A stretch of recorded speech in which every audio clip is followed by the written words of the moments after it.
நாம் பிதாவாகிய தேவனாலும் பரிசுத்த குமாரனாகிய இயேசு கிறிஸ்துவின் நாமத்தினாலும் பரிசுத்த ஆவியினாலும் இந்த நாள் நம் தேவ செய்தி கண்டு கடந்து போக நாம் எடுத்துக்கொண்ட வேத வாக்கியம், ஆதியிலே ஆணுமென்னுமாக சிருஷ்டித்த தேவன். ஆணுமென்னுமாக சிருஷ்டித்த தேவன் அவர் தம் ரூபத்தின்படி தமது சாயலின்படி தமது ஜீவ சுபாவத்தை ஆதாமுக்கு ஊற்றினார். அவர் ஜீவாத்மானான் பார்க்கிறோம். அதே வேளையில் மிருக ஜீவன்கள் எல்லாம் ஜோடி ஜோடியாக படைத்து ஜோடியை கண்ட ஆண்டவர் தகப்பன் தம் ஆதாமை உருவாக்கி மிருக ஜீவன்களுக்கெல்லாம் பேர் வைத்து அவர் பேரிட்டார். அதே இன்றைய வரைக்கும் நிலைத்திருக்கிறது என்று வேதத்தில் பார்க்கிறோம். ஆனாலும் அன்புக்குரியவர்களே, தேவனுடைய வார்த்தையை நாம் கவனிப்பதற்கு முன்பாக நாம் சிந்திக்க அழைக்கப்பட்டிருக்கிறோம். ஏனென்றால் அவர் தனிமையாய் இருப்பது நல்லதென்று கண்டு ஏற்ற வேளையில் ஏற்ற துணையை கொடுக்கிறவராக இருக்கிறார். இந்த ஏற்ற துணையை கொடுத்த தேவன் இன்றைக்கு நீங்களும் நானும் ஒரு தேவனுடைய வாழ்வை பெற்றுக்கொள்கிறோம் என்பதை பார்க்க வேண்டும். ஆனாலும் தேவன் சொல்லுகிற வார்த்தை நிலையானது, நிலைத்திருக்கிறது என்பதை நாம் அறிந்து கொள்ள வேண்டும். அவர் தம் ஆதாமை அயர்ந்த நித்திரை வரவணி பண்ணி அவருடைய விழா எலும்பை எடுத்து மனுஷியை உண்டாக்கினார். இவர் மனுஷிலும் மனுஷி, எலும்புலையும் எலும்பு என்று வேதம் சுட்டி காட்டுகிறது. ஆதியாகமம் 2ஆம் அதிகாரம் 22 வசனங்களை நாம் வாசிக்கும்போது இவ்விதமாக அவர் சும்மை சுட்டி காட்டுகிறார். ஏனென்றால் அந்த வார்த்தையானது தேவனாகிய மனுஷனின் எடுத்து விலா எலும்பை மனுஷியாக உருவாக்கி அவளை மனுஷனிடத்திலே கொண்டு வருகிறார். ஒரு படைப்பின் நாயகன், படைத்த உருவாக்கினவர் தன் ஒருவனை படைத்து வெறுமையாய் விடவில்லை, ஏற்ற துணையை அங்கே கொடுக்கிறான். இது நிமித்தம் புருஷன் தன் தகப்பனையும் தன் தாயும் விட்டு தன் மனைவியோடு இசைந்திருப்பார், அவர் ஒரே மாமிசமாக இருக்கும்.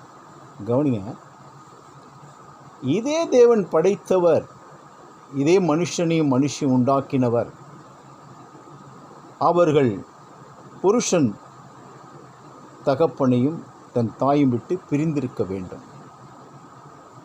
இந்த பிரிந்திருக்கிற வார்த்தை எதை குறிக்கிறது என்று சொன்னால், தேவன் வரும் காலங்களிலே நேரங்களிலே மனுஷன் தனிமையாக மனுஷனும் மனைவியும் கணவனும் மனைவியும் வாழ்வது தான் ஒரு வாழ்க்கை என்பது முதலாவது எடுத்து காட்டுகிறார். ஆனால் வாழ்வு என்பது இன்றைக்கு எத்தனையோ பேர் குடும்பத்தை கணவனை விட்டு பிரிந்து, மனைவியை விட்டு கணவன் பிரிந்து, பிள்ளைகளை விட்டு பிரிந்து, பிரிப்பதற்கு தேவ நோக்கமல்ல. ஏனென்று சொன்னால், அங்கே மல்கியா 2ஆம் அதிகாரம் 14ஆம் வசனம் இப்படியாய் சொல்லப்படுகிறது. ஏனென்றால் மல்கியாவிலே நாம் பார்க்கும்போது தேவன் எதை குறித்து படைத்தார், எதை அவர் நேர்த்தியாய் செய்தார் என்று நாம் கவனிக்க வேண்டும். ஏனென்றால் இந்த வார்த்தையானது மிகுந்த ஆச்சரியமும் தெளிவும் உள்ளதாய் காணப்படுகிறது. இந்த மல்கியா 2ஆம் அதிகாரம் 14ஆம் வசனம் இப்படியா சொல்லுகிறது. ஏனென்று கேட்டீர்கள், கர்த்தர் உனக்கு இளவயது மனைவியும் சாட்சியாயிருக்கிறாள், உன் தோழியும் உன் உடன்படிக்கையின் மனைவியும் அவளுக்கு துரோகம் பண்ணினாயோ. தோழி இங்கே கொடுக்கப்படுகிறது, சாட்சியாயிருக்கிறாள், உன் தோழியும் உன் உடன்படிக்கையின் மனைவியோ அவளுக்கு நீ துரோகம் பண்ணினாயோ. ஒருத்தர் போகிறோம், பேசுகிறோம், பழகிறோம், தவறான இச்சையினாலே இந்த தோழியிடம் பழகி விடுகிறோம். ஆனால் இங்கே என்ன சொல்லப்படுகிறாள், அவளுக்கு நீ துரோகம் பண்ணினாயோ. மனைவியே அவளுக்கு நீ துரோகம் பண்ணினாயோ? அவர் ஒருவனை படைத்தார், ஆவி அவனிடத்தில் பரிபூரணமாய் இருந்ததே, பின்ன ஏன் ஒருவனை படைத்தார்? தேவ பக்தியுள்ள சன்னதியை பெரும்படியேதான். ஆகையால் ஒருவனும் தன் இளவையின் மனைவியை துரோகம் பண்ணாதபடிக்கு உன் ஆவியை குறித்து எச்சரிக்கையாயிரு என்று சொல்லுகிறார். ஏனென்று சொன்னால் தேவனுடைய வார்த்தையானது நாம் கவனிக்கும் பொழுது இங்கே என்ன சொல்லப்படுகிறதுனால், ஆனால் தேவனாகிய கர்த்தர் சொல்லுகிறது ஏனென்றால் இங்கே இளம் வயது மனைவியை துரோகம் பண்ணாதபடி உன் ஆவியை குறித்து எச்சரிக்கையாய். இங்கே தேவன் சொல்கிறார், உன் மனைவியை துரோகம் பண்ணல ஆகாது, எச்சரிக்கையாயிரு. அவர் பரிபூரணத்திலிருந்தே தன்னை படைத்தார், பக்தி உள்ள சந்நிதியை பெறும்படிதான் அழைத்தார்.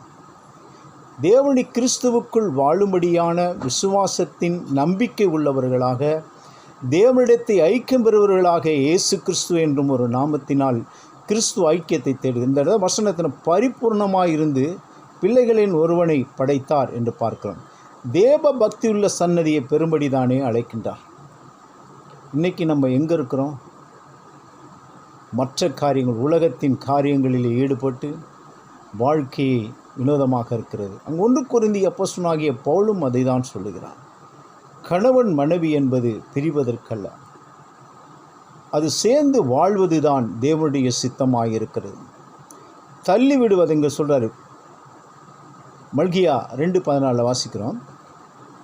தள்ளிவிடுவது நான் வெறுக்கிறேன் என்று இஸ்ரவேலின் தேவனாகிய கர்த்தர் சொல்லுகிறார். அப்படிப்பட்டவன் கொடுமையினாலும் தன் வஸ்திரத்தை மூடுகிறான் என்று சேனைகளின் கர்த்தர் சொல்லுகிறார். ஆகையால் நீங்கள் துரோகம் பண்ணாமலும் உங்கள் ஆவியை குறித்து எச்சரிக்கையாயிருங்கள். நன்மைக்குரிய தேவனுடைய பிள்ளைகளே, நாம் எச்சரிக்கை இந்த உலகத்தில் வாழ்கிறோம். ஒரு பக்கம் வேதம் சொல்லுகிறது, மல்கியா அந்த மீகாவிலே பார்க்கிற 7ஆம் அதிகாரத்தில், தகப்பன் மகன் தன் தகப்பனை கனவீனப்படுத்துகிறான், மகள் தன் தாயை கனவீனப்படுத்துகிறான், தன் மாமியாருக்கும் மருமகளுக்கும் அவர் வீட்டாரே சத்துரு என்று இயேசுநாதர் சொல்லுகிறார். 10ஆம் அதிகாரம் மத்தேயு 10:35-36 வாசிக்கிறோம். அவர் வீட்டாரே சத்துரு. ஏனென்றால் தேவனை வெறுத்து போகிறார்கள். நான் சமாதானத்தில் பட்டயத்தை அனுப்ப வந்திருக்கிறேன் என்று அவர் வீட்டாரே ஒரு சத்துரு என்று சொல்லுகிறார்.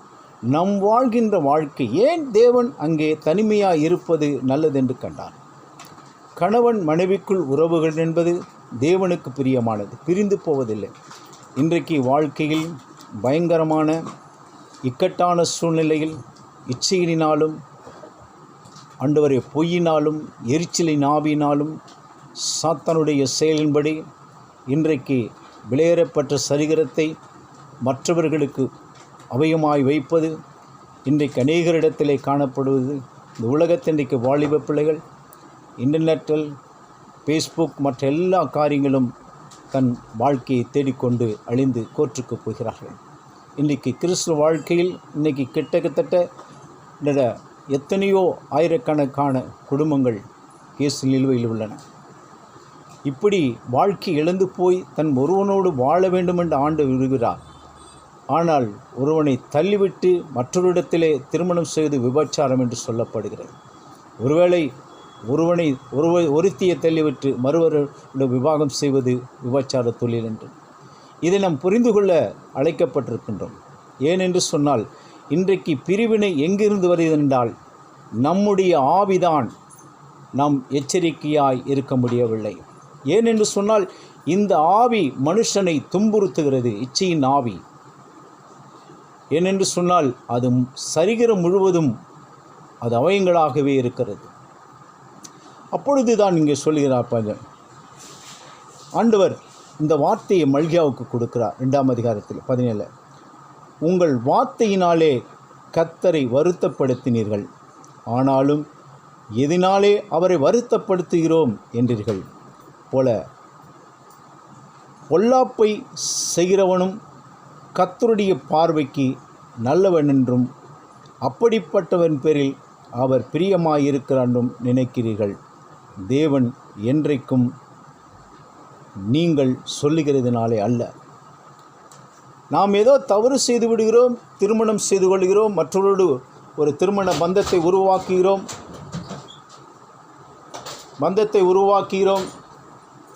உருவாக்குகிறோம் என்று சொல்லி இன்றைக்கி கர்த்தருடைய வழிகளை விட்டு அவர் பார்த்து கொள்வார் அவர் என்று இன்றைக்கி அநேகருடைய ஊழியர்கள் கூட ஒரு வேதனைக்குரிய வாழ்க்கையாக வாழ்கிறார்கள். ஒரு மனைவி இறந்து 3 மாதத்துக்குள் அவர் இன்னொருடைய மனைவியை திருமணம் செய்து கொள்ளார், ஊழியம் செய்கிறார். கேவலமான வாழ்க்கை. இன்றைக்கு வாலிப பிள்ளைகள், வாலிப சகோதரர்கள், நிச்சயமான ஒரு வாழ்க்கை இயேசு கிறிஸ்துவை அடைந்திருக்கிறோம். ஏன் மத்தேயு 19 வாசிக்கிறோம், அவர் இப்படியாக சொல்லுகிறார். இயேசுநாதரே அதுக்கு சாட்சி கொடுக்கிறார். அந்த சாட்சி மிகப்பெரிய ஆழ்ந்த சாட்சியாகவே இருக்கிறது. ஏனென்று சொன்னால் அவர் சொல்கிறார், அவர் மத்தேயுவில் சொல்கிறார், அதற்கு 19:7 அதற்கு அவர், அப்படியானால் தள்ளி சீட்டை கொடுத்து அவளை தள்ளிவிடுவதென்று மோசே கட்டளையிட்டார் என்று. அதற்கு அவர், மனைவியை தள்ளிவிடலாம் என்று உன் இதய கடினத்தின் மோசே உங்களுக்கு இடம் கொடுத்தார், ஆதலால் அப்படி இருக்கவில்லை. மோசேயோடு கடினமான ஒரு சொல்லை அவர் சொல்லுகிறார், தள்ளி சீட்டு எழுதிவிட்டு நீ வேறொருடு வாழலாம் என்று. பைபிள் சத்தியம் என்றைக்கும் நிலைத்திருக்கும். மோசேனுடைய வார்த்தையை தேவன் மறுதலிக்கிறார். அவன் கடினத்தினால் இந்த இடத்தில் எழுதினான், நான் அதை கொடுக்கவில்லை என்று மோசே அவர்களை குறித்து இங்கே எழுதினதை அவர் சாட்சியாக இருக்கிறார். ஏனால் படைத்தவர் எழுதினவர் அவர்தான். ஆனால் அங்கே சொல்லப்படுகிற வார்த்தை, அதற்கு மனைவி அண்டல் என்ன சொல்ல 8ஆம் வசனம், அதற்கு அவர் உன் மனைவியை தள்ளிவிடலாம் என்று உங்கள் இருதயத்தின் மோசே உங்களுக்கு கொடுத்தார், கடினமானது நான் கொடுத்தார் என்று. அடுத்து 9ஆம் வசனம், ஆகையால் எவனாகிலும் தன் மனைவியை வேசித்தனத்தின் நிமித்தம் மின்றி அவளை தள்ளிவிடுவதை விவாகம் பண்ணினால் அவன் விபச்சாரக்காரனாக இருக்கிறான். தள்ளிவிட்டவனை விவாகம் பண்ணுகிறவன் விபச்சாரக்காரனாக இருப்பான் என்று சொல்லுகிறேன் என்று ஆண்டவர் சொல்லுகிறான். இன்றைக்கு நீங்கள் பண்ணுற தவறு, பிடிச்சிருக்கானோட வாழ்கிறேன் வாழு, ஆனால் கடைசியில் வாழ்க்கை நரகம். உடைய குடும்பம், உடைய எண்ணிக்கை, வியாதி வேதனை வந்து உன்னை ஆண்டு கொள்ளும். தேவனுடைய கோபாக்கினிக்கு பிரவேசிக்கும் பொழுது நீர் அக்கினி கந்தகம் எறிகிற பாதாளத்துக்கு நீ தூக்கி எறியப்படுவாய். ஜாக்கிரதையாகி வாழ வேண்டும் என்று அப்போஸ்தலனாகிய பவுலும் அதை தான் குறிப்பிடுகிறார். கணவன் மனைவி இங்கே இயேசுநாதரும் இதே மத்தேயு 19 அதுதான் சொல்லுகிறார், ஆதியிலே நான் படைத்தது தனிமையாக இருக்க கற்றுக்கொள்ளுங்கள். ஏனென்றால் கூட்டு குடும்பம் என்பது தேவனுக்கு பிரியமானதல்ல. கணவன் மனைவி தாய் தகப்பனை விட்டு இசைந்திருப்பார்களாக. ஒரு உருவாக்குதலை கொடுக்கிறீர்கள், உலகத்துக்கு ஒரு படைப்பை கொடுக்கிறீர்கள், ஒரு உயிர் ஜீவனை கொடுக்கிறீர்கள். அதுதான் அங்கே சொல்லுகிறான். தேவன் மல்கியாவிலே பார்க்கலாம், ஒருவனாய் படைத்தார், ஒருவனாய் உருவாக்கினார், அவருடைய ஜீவாத்மாய் வந்தது. அவருடைய ஜீவனை பெற்றுக்கொண்டு அவருடைய ஆத்மா, அவருடைய சரீரங்கள் அவயங்கள் வெறுக்கும்போது, இன்றைக்கு நாம் வெறுக்கப்பட்ட காரியங்கள் போகும்போது அந்த பிள்ளைகளுடைய சூழ்நிலை பாருங்கள். வாலிப பிள்ளைங்க இருப்பாங்க, சிறு பிள்ளையாக இருப்பாங்க, விட்டுட்டு ஓடிடுவாங்க. இந்த பக்கம் பார்த்திங்கன்னா ஆம்பளை விட்டுட்டு ஒரு பக்கம் போயிடுவான் ஒரு பெண்ணோட. இது கேவலமான இந்த வாழ்க்கை உங்கள் வாழ்க்கையில் உள்ள அந்த பிள்ளைகளையும் அழித்து விடுகிறது. அவருடைய எதிர்காலங்களை பாருங்கள் என்று ஆண்டவர் அழைக்கின்றார். அதுக்கு சொல்கிறார், அந்த வார்த்தையினாலே அவர் சொல்லப்படுகிறார். என்ன சொல்ல 10ஆம் வசனம், அவருடைய சீசர் அவரை நோக்கி, மனைவை பெற்று புருஷனுடைய காரியம் எப்படி இருக்க விவாகம் பண்ணுகிறது நல்லதல்ல என்றார்கள். அதற்கு அவர், வரம் பெற்றவர்களை தவிர மற்றவர்கள் இந்த வசனத்தை ஏற்றுக்கொள்ள மாட்டார்கள். வசனத்தை ஏற்றுக்கொண்டு வரம் பெற்றவர்களுக்குத்தான் இந்த வார்த்தை அது எப்படி நடக்க வேண்டும் என்று தேவன் தம் விசுவாச பாதையில் நடக்க வேண்டும் என்று உறுதிப்படுத்தினார் என்று புரிந்து கொள்ளுங்கள். ஆபிரகாம் 75 வயதிலே ஆண்டவர் தரிசனமாய் கூப்பிடுகிறார், உனக்கு ஏற்ற வேளையில் ஏற்ற நேரத்தில் உன் குமாரன் இருப்பான் என்று. ஆனால் அவர் அவசரப்பட்டு சாராளுடைய வார்த்தையை கேட்டு ஆகாப்பை திருமணம் செய்து கொண்டான். ஆனால் அவன் இஸ்மாவேல் பிறந்தபொழுது 13 வயது. அப்பொழுது 90 வயதில் பிள்ளை பெறுகிறாள் சாராள். யோசித்து பாருங்கள், அவர் பெரியவனாகும் பொழுது தன்னுடைய சாராளுடைய வாழ்க்கையில் அந்த பால் கொடுப்பதை இச்சையாக எண்ணி அவளை கேலி செய்தான். அந்த கேலி செய்ததின் மூலமாக ஆபிரகாமுடைய மனைவிக்கும் அவருடைய 2ஆம் மனைவிக்கும் அங்கே தர்க்கம் உண்டாகிறது. போராடுகிறார்கள், ஒருவருக்கொரு வார்த்தையினால் பேசிவிடுகிறார்கள். இவர் சென்று விடுகிறார் குழந்தையை தூக்கி கொண்டு. முதலாவது போகும்போது எங்கே ஓடுகிறாய் என்று, என் ஆட்சியாரிடத்திலிருந்து நான் சண்டை போட்டு போகிறேன், அவருடைய உள்ளங்கையில் அடங்கிறேன் என்று சொன்னேன். கேட்கவில்லை. ஆனால் ஆகரமாக எல்லாம் வளர்ந்து ஆளான பிறகு தன்னுடைய 2 பிள்ளைகளுக்காக ஜெபிக்கிறார், 2 மனைவிக்காக ஜெபிக்கிறார். ஆனால் தேவன் சொன்னார், ஆபிரகாமே என்று வார்த்தைகளை கேட்கிறதா இல்லை என்று நான் சொல்லவில்லை. ஆகாபுடைய மனைவிக்கும் ஈசாக்கும் இஸ்மாவேலுக்கும் சாராளுக்கும் ஆகாப்புக்கும் ஜெபிக்கும் பொழுது ஆண்டவர் சொன்னால், ஆபிரகாமே நீ உன் மனைவி சொல்வதை கேள், உன் மனைவி சொல்வதை கேட்டு அது பிரகாரம் செய் என்று சொன்னார். ஏன் தெரியுமா? ஏற்ற வேளையில் ஏற்ற நேரத்தில் ஏற்ற கணவனையும் பிள்ளைகளையும் உருவாக்கின தேவன் உன் மகனை உன் மடியில் பார்க்க முடியும் என்று சொன்னவர் உன் தலைமுறைக்கு, இதோ நான் பிள்ளை இல்லாதவர்களாக இருக்கிறேன், என் அடியான் தான் எனக்கு பிள்ளை என்று சொன்னவர் அதற்கு மாறாக தன் செத்த கர்ப்பத்திலும் செத்த சாரானுடைய கர்ப்பத்திலையும் ஆபிரகாமுடைய கர்ப்பத்திலையும் ஒரு மகனை உருவாக்கின தேவன். சிந்தித்து பாருங்கள். அப்படிப்பட்டவர் ஆபிரகாம் விசுவாசத்தை தந்தை என்று அழைக்கூட அவரையும் வழிபடி கொள்ளுகிறார். ஆனால் தேவனிடத்தை கெஞ்சி போராடுகிறார். முடிவில்லை. உன் மனைவி சொல்வதை கேள் என்று அவர் சொன்னார். உன் மனைவி என்ன சொல்வதை கேள் என்று அவர் சொன்னால், இந்த பெண்ணை இந்த தேசத்தை விட்டு என் இனத்தை விட்டு பிரித்து கொண்டு போ என்று சொல்லி அவரிடத்தை தண்ணி வைத்து குழந்தைகளை அனுப்பிவிட்டார். ஏன் தெரியுமா? தேவன் சொன்ன வார்த்தைக்கு கீழ்ப்படியவில்லை இந்த இடம். மனைவிக்கு சொல்பட்டார். இன்றைக்கு எத்தனை பேர் ஒரு திருமணமாய் குழந்தை இல்லை என்று இன்னொருத்தை திருமணம் செய்து கொண்டு போராடி கொண்டிருக்கின்றீர்கள். ஏனென்று சொன்னால், ஏன்னா கிறிஸ்து அழைப்பவர் உண்மை உள்ளவராக இருக்கிறார். அதுதான் இங்கே சொல்லுகிறார். என்ன சொல்றார்? அதற்கு வந்து சொல்கிறார், தாயின் வயிற்றிலிருந்து அன்னார்களாய் பிறந்தவர் உண்டு, மனுஷனால் அன்னார்க்கப்பட்டவர்கள் உண்டு, பரலோகத்தின் ராஜ்யத்தின் தங்களை அன்னார்கள் கொண்டவர் உண்டு, இதை ஏற்றுக்கொள்ளவன் வல்லவன் ஏற்றுக்கொள்வான் என்று.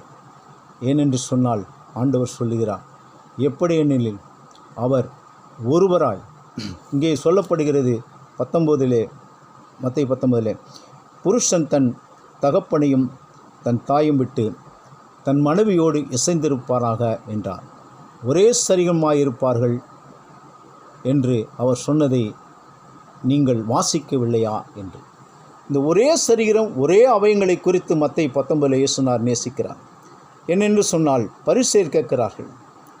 3 வசனத்தை 19:3 அப்பொழுது பரிசேயர் அவரை சோதிக்க வேண்டும் என்று அவரிடத்தில் வந்து, புருஷன் தன் மனைவியை எந்த முகாந்திரம் இல்லாமல் தள்ளிவிடுவது நியாயமா என்று கேட்டார். அதுக்கு அவர் பிரதித்திரம், ஆதியிலே மனுஷனை உண்டாக்கினவர் அவர் ஆணும் என்னுமாக உண்டாக்கினார். இங்கு மல்கியாவும் அதுதான் சொல்லுகிறது. நீங்கள் செய்கிற காரியம் எனக்கு ஒரு வெறுப்பாக இருக்கிறது, வெறுத்து விடுகிறேன். இன்றைக்கு நீங்கள் யாரிடத்தில் பரலோகத்தில் வந்திருந்த அந்த ஆதியிலே படைத்த அந்த தேவன் இயேசு கிறிஸ்துவுடைய இரத்தம் ஒவ்வொரு மனிதனுக்குள் உண்டு, ஒவ்வொரு ஜீவனுக்கும் உண்டு. நீங்கள் சிந்தித்து பார்க்க வேண்டும். சொல்வார்கள் பழமொழி, எங்கள் அப்பாவுடைய வரலாறில் வந்தேன், எங்கள் அம்மாவுடைய வரலாறில் வந்தேன், அவருடைய ரத்தம் தான். இல்லை, கிறிஸ்துவே அதுக்கு ஆதாமுக்கு ஒரு முக்கிய காரணமாக இருக்கிறார். அவர் தான் ஜீவாத்மாய் கொடுத்தார். அதில் தான் விழா எலும்பு எடுக்கிறார், மனுஷியாக்குகிறார். இன்றைக்கு நாம் பிரிந்து போவதற்கு தேவ சமூகத்தை விட்டு இன்றைக்கு எத்தனை குடும்பங்கள் அழிந்து கொண்டிருக்கின்றன. இன்றைக்கி எத்தனை வாலிப குடும்பங்கள், வாலிப பிள்ளைகள், வாலிப சகோதரர் திருமணமாய் ஒன்றுமில்லாத போய்கொண்டிருக்கின்றார். பார்ப்பதற்கு அருவருப்பான காரியம். ஏனென்று சொன்னால், ஒவ்வொரு மனிதனுக்கும் ஒரு வாழ்க்கை உண்டு. பழைய ஏற்பாட்டில் வாசிக்கும்போது சொல்லுகிறார், வெளியிலிருந்து வரும்போது மனுஷனுடைய எரிச்சலன் ஆவி.